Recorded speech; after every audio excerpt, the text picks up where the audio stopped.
नमस्कार। आज हम देखते हैं जो 12th क्लास का थर्ड चैप्टर है इंग्लिश का डीप वाटर। तो इस डीप वाटर को हम पढ़ते हैं, इसके सारांश को देखते हैं। केवल आज हम इस चैप्टर को सारांश को देखते हैं। तो ये चैप्टर लिखा है विलियम डगलस ने। तो विलियम डगलस अमेरिका के रहने वाले थे और ये सुप्रीम कोर्ट के जज भी थे। ये अमेरिका में सुप्रीम कोर्ट के जज भी रहे थे और इन्होंने इस चैप्टर को लिखा है। इस चैप्टर के माध्यम से वो कहना चाहते हैं कि हम अपने डर को किस प्रकार से दूर कर सकते हैं। तो इनकी ये स्वयं की कुछ कहानी है, स्वयं की कुछ स्टोरी है। तो जो कि इन्हें पानी से डर था, उस डर को उन्होंने कैसे जीत पाया, उस डर से कैसे बाहर निकल पाए, इसके बारे में उन्होंने इस पार्ट में डिस्कस किया है। तो ये बता रहे हैं जब ये 3 या 4 वर्ष के थे उस टाइम अपने पिता के साथ कैलिफोर्निया बीच पे गए हुए थे।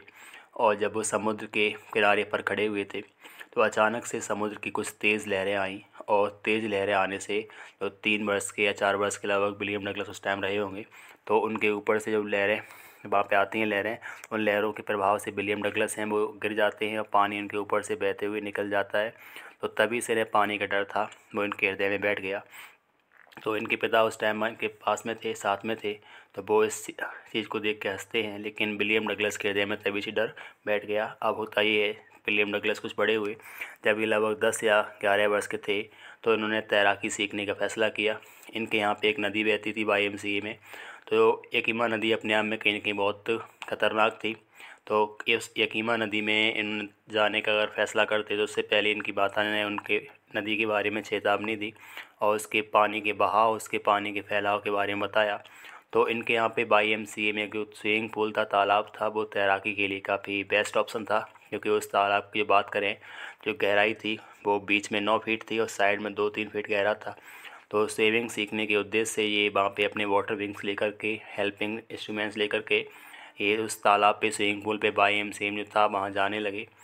और होता क्या है, ये वहाँ पे जब जाते हैं तो अन्य व्यक्तियों को देख के, अन्य लड़कों को देख के स्विमिंग करते हैं। इस टाइम उनकी उम्र लगभग 10 या 11 वर्ष के आसपास थी। तो एक दिन ऐसा होता है, ये तालाब पे कुछ जल्दी पहुंच जाते हैं। तो स्विमिंग पूल पे उस टाइम कोई था नहीं, तो कुछ देर ये वेट करते हैं, इंतज़ार करते हैं कोई अन्य आ जाए और उसके साथ में हम आकर के तैरना प्रारंभ करें। तो अचानक से कुछ देर के बाद वहाँ पे एक लड़का आता है और उस लड़के को ऐसा लगता है कि शायद ये विलियम डगलस को, जो छोटा बालक था वहाँ पे उस टाइम, कि शायद इन्हें तैरना आता होगा। और इसीलिए उसने आकर के विलियम डगलस को उठाया और इन्हें गहरे छोर पर बीच में फेंक दिया।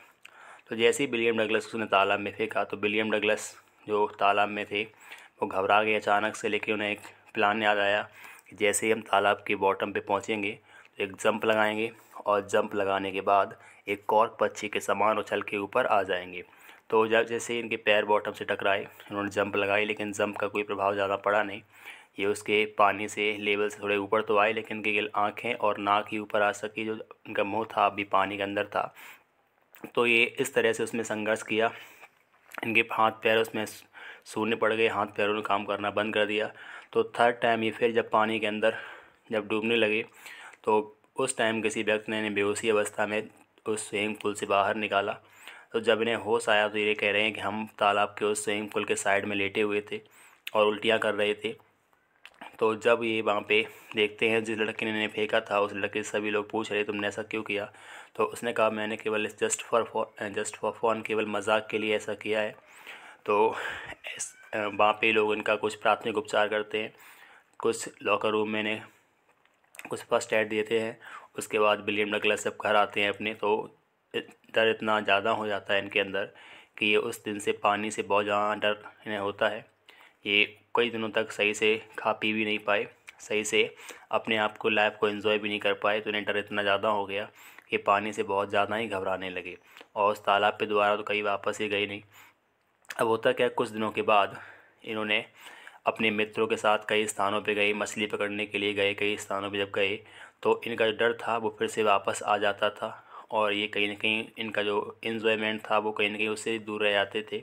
और स्विमिंग करने के या मछली पकड़ने के जो क्षेत्र थे या जहाँ स्थान थे, न्यू हैम्पशायर करें, चाहे मेटोलियस की बात करें, चाहे ऑर्गन की बात करें, चाहे कोलंबिया की बात करें, जहाँ भी जाते थे तो वहाँ पे इनका फिशिंग ट्रिप एकदम अपने आप में बेकार चली जाती थी। तो इन्होंने किया क्या, इन्होंने हर तरीके का प्रयोग किया कि हम किसी तरह से इस डर को जीत सकें। लेकिन अंत में जब डर को वो जीत नहीं पाए तो अंत में 1 अक्टूबर को फैसला किया कि हम कोच के पास जाएंगे। तो एक स्विमिंग पूल के पास जाकर के वहाँ पे जो कोच था, वहाँ ट्रेनिंग चलती थी स्विमिंग की, तो कोच की देखरेख में उन्होंने ट्रेनिंग प्रारंभ की। 1 सप्ताह में ये 5 दिन ट्रेनिंग करते थे और प्रत्येक दिन 1 घंटा प्रैक्टिस करते थे। तो सबसे पहले उस कोच ने एक रस्सी के सहारे तालाब के ऊपर तैरना सिखाया। शुरुआत में उस रस्सी को कोच पकड़ लेता था साइड में, और विलियम डगलस उसी रस्सी के सहारे, जो एक और रस्सी थी अटैच होती थी, उससे जुड़ करके ये वहाँ पे तैरने की प्रैक्टिस करते थे। जब शुरुआत में ये प्रैक्टिस कुछ आसान होने लगी तो कोच ने पानी के अंदर चेहरे को डाल के सांस छोड़ना और पानी के अंदर से चेहरे को ऊपर उठा करके सांस लेना, ये सब प्रैक्टिस सिखाई। उसके बाद धीरे धीरे उसने विलियम डगलस को हाथ पैर पानी में चलाना सिखाया, पैरों का यूज़ करना, हाथों का सही से यूज़ करना पानी में सिखाया। तो इस तरह से धीरे धीरे करके उसने विलियम डगलस को एक स्विमर, एक तैराक बना दिया। तो 1 अप्रैल में जो आते आते कोच ने कहा कि आज आपकी ट्रेनिंग कंप्लीट होती है। तो अप्रैल महीने में जो होता क्या है कि कोच ने कहा कि आपकी ट्रेनिंग कंप्लीट है, अब आप हमें एक बार तैर के दिखाएं इस तालाब में। तो विलियम डगलस ने उस स्विमिंग पूल में तैर के दिखाया, लेकिन फिर भी विलियम डगलस को कहीं ना कहीं डाउट था, शक था, संदेह था कि हम शायद जब अकेले तालाब में या स्विमिंग पूल में या नदी में कहीं भी स्विम करेंगे तो शायद मेरे अंदर फिर से वो डर लौट सकता है। तो इसी डर को कंट्रोल करने के लिए, इसी डर की सेल्फ प्रैक्टिस के लिए विलियम डगलस थे वो न्यू हैम्पशायर चले गए और वहाँ पे जाकर के लेक पेंटवर्थ में उन्होंने सेल्फ प्रैक्टिस की। और वहाँ पे आइलैंड थे, उनके आइलैंड के बीच में ट्रिक्स आइलैंड से उन्होंने छलांग लगाई और वहाँ से तैरते हुए स्टैम्प एक्ट आइलैंड तक गए। उसके बाद हर तरह का उन्होंने वहाँ पे इस्तेमाल किया स्विमिंग के लिए, हर तरीके का, हर स्टाइल का प्रयोग किया वहाँ पे। और उसके बाद उन्होंने रात में वहीं मीडी ग्लेशियर पे एक टेंट लगाया, मीडी ग्लेशियर जो घास के मैदान ऊंचाई पे थे, वहाँ टेंट लगाया अपना, वहीं रात्रि भर सोए।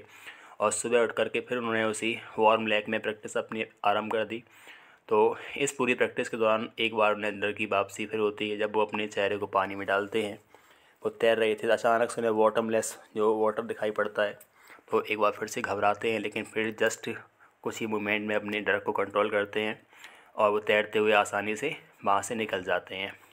तो जैसा कि डंक कॉर्पन करते थे, उसी डंक कॉर्पन के अनुसार इन्होंने भी तैराकी करने के लिए वहाँ पे बार बार से झील में अप डाउन किया और इस तरह से डर को दूर कर दिया। जब उन्होंने वहाँ पे प्रैक्टिस करने के बाद जब इन्हें लगा कि मेरा डर दूर हो गया, तो वहाँ पे एक साइड में आकर खड़े होकर बड़ा प्रसन्नता से चिल्लाते हैं। तो उनकी आवाज़ है गिलबर्ट की चोटियाँ हैं, उनकी चोटियों के बीच में उनकी आवाज़ गूंजती है। तो इस तरह से उन्होंने अपने डर को कंट्रोल कर लिया था।